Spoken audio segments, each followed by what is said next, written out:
When we walk by faith, we're able to boldly say, the Lord is our helper. Yes. When we walk by faith, we're able to know and trust that God has our best interest in mind, because He says in His Word, I'll never leave you or forsake you. Yes. What a wonderful, comforting word from God to know that even in the darkest hour, the Lord is right there. Amen. I know that sometimes people are alone at home at night and they feel alone. And so the devil will come and he will use reason and say, the reason why you feel alone is because nobody likes you.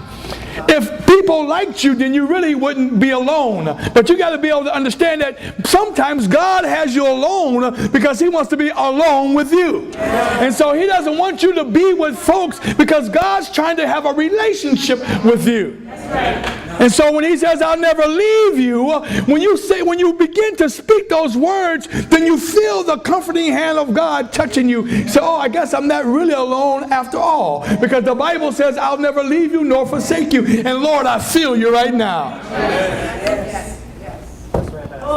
There are so many different kinds of examples where we see the enemy trying to use reasoning to make us be caught up in fear.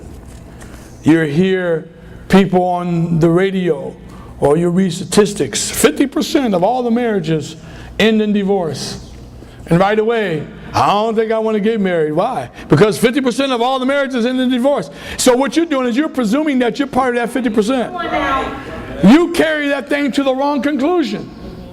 God never said that, that you're part of the 50% that's going to fall apart. God said, whom God has joined together, let what? Let no man pull asunder. And so we have to learn to believe God against what was considered the odds.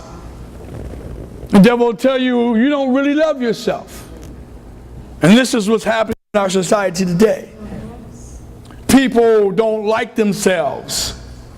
They look in the mirror, they don't like the way they look. They are dissatisfied with their personality and who they are.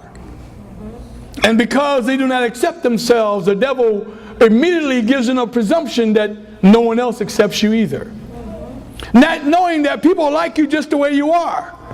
But because you don't like yourself, you draw a conclusion that no one else likes me either. And so what you do is you begin to change yourself to try to conform to be like somebody wants you to be, so that you can be acceptable with folks that don't like you anyway. Yeah.